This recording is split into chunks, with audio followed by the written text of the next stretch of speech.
All right, hello, Brett. I'm there, my 1000 days challenge.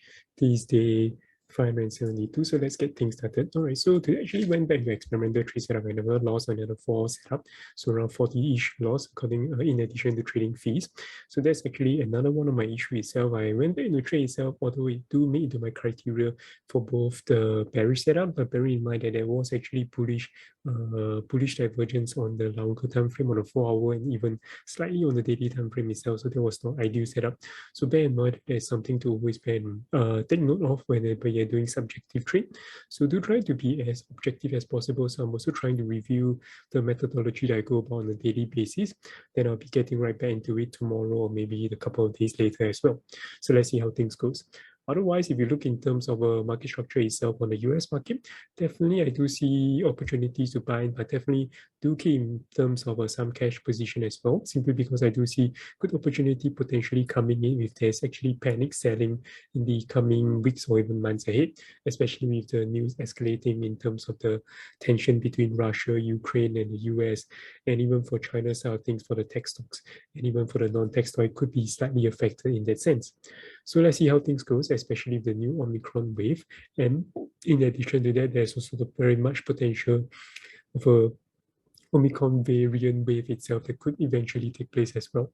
So that is something to take note of and bear in mind.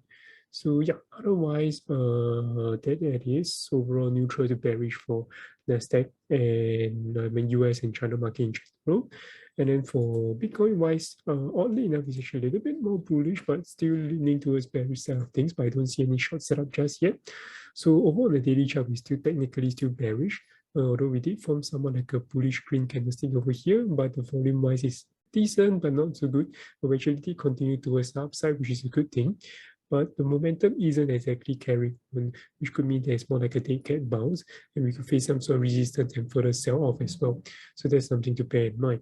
So I did mention that there was a bullish divergence, just correction over there. The bullish divergence happened on the 4 hour chart. You can see over here, there was a decrease in terms of sell-off pressure.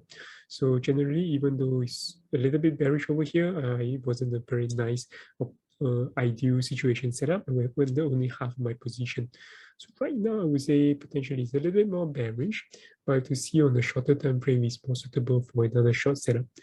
Otherwise, yeah, maybe just to example.